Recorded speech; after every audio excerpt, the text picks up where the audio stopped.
আসসালামু আলাইকুম। আমি সুলতান ট্রেডার্স থেকে মোহাম্মদ সুলতান। আমি এখন আছি এই মুহূর্তে সিরাজদি খান বাজার ভিতরে মুরগির দোকানে।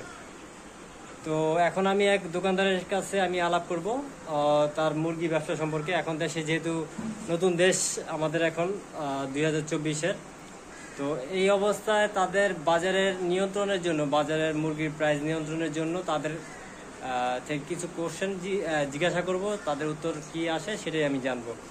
আসলে মুরগির দাম এবং দুধের দাম বিভিন্ন দাম রেট করে দেওয়া হয়েছে, তো এগুলার সঠিক কিভাবে করা যায় তাদের থেকে আমরা জানতে পারবো। চলুন আমরা জেনে নিই তাদের থেকে। হ্যাঁ ভাইয়া, আপনার নামটা বলেন প্রথমে। আসসালামু আলাইকুম, আমার নাম মোহাম্মদ সোহাগ, সিরাজদি খান বাজার থেকে বলছি। এখন মুরগির যে আপনাদের যে রেটটা দেওয়া হয়েছে, কত টাকা রেট দেওয়া হয়েছে? ভাই এখন বর্তমানে আমরা বিক্রি করতেছি হচ্ছে 160 টাকা, কারণ আমাদের কিনা 152 টাকা। আর এই দাম যদি নিয়ন্ত্রণে করতে হয়, সরকার যে দাম নির্ধারিত করতেছে এখন 140 টাকা, যদি এই দাম বাজারে বিক্রি করতে হয় তাহলে প্রথমত বাচ্চার দাম কম করতে হবে, ঠিক আছে? কারণ বাচ্চার দাম অনেক বেশি। যদি বাচ্চার দাম কম করে আর দ্বিতীয়ত খাদ্যর দাম কম করে, তাহলে দেখা গেছে সরকার যে দাম নির্ধারিত করতে চাচ্ছে সেই দামে আমরা বিক্রি করতে পারবো।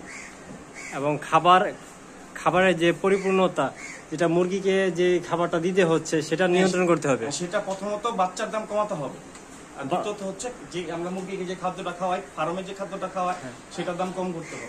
সেটার দাম অনেক। আপনাদের চিন্তা ধারণা যে খাবার এবং মুরগির বাচ্চার দাম বাজারে যদি হঠাৎ দামটা কমে যায় তাহলে আপনারা সেই রেটে দিতে পারবেন। যদি আমরা পাইকারি কমে কিনতে পারি তাহলে আমরা খুচরাতে কমে বিক্রি করতে পারি। আচ্ছা, ধন্যবাদ আপনাকে। আমি আপনার থেকে জানতে পারলাম, দর্শক আপনারাও জানতে পারলেন যে যারা মুরগি খামারি আছে এবং যারা মুরগি ব্যবসা করে তাদের যে রেট দেওয়া হয়েছে, এখন রেটটা নিয়ন্ত্রণের জন্য আমাদের অবশ্যই মুরগির খাবার এবং মুরগির বাচ্চার রেট কমাতে হবে, তাহলে তারা পরিপূর্ণভাবে তাদের দাবি মানতে পারবে, তারা ন্যায্য মূল্যে বিক্রি করতে পারবে।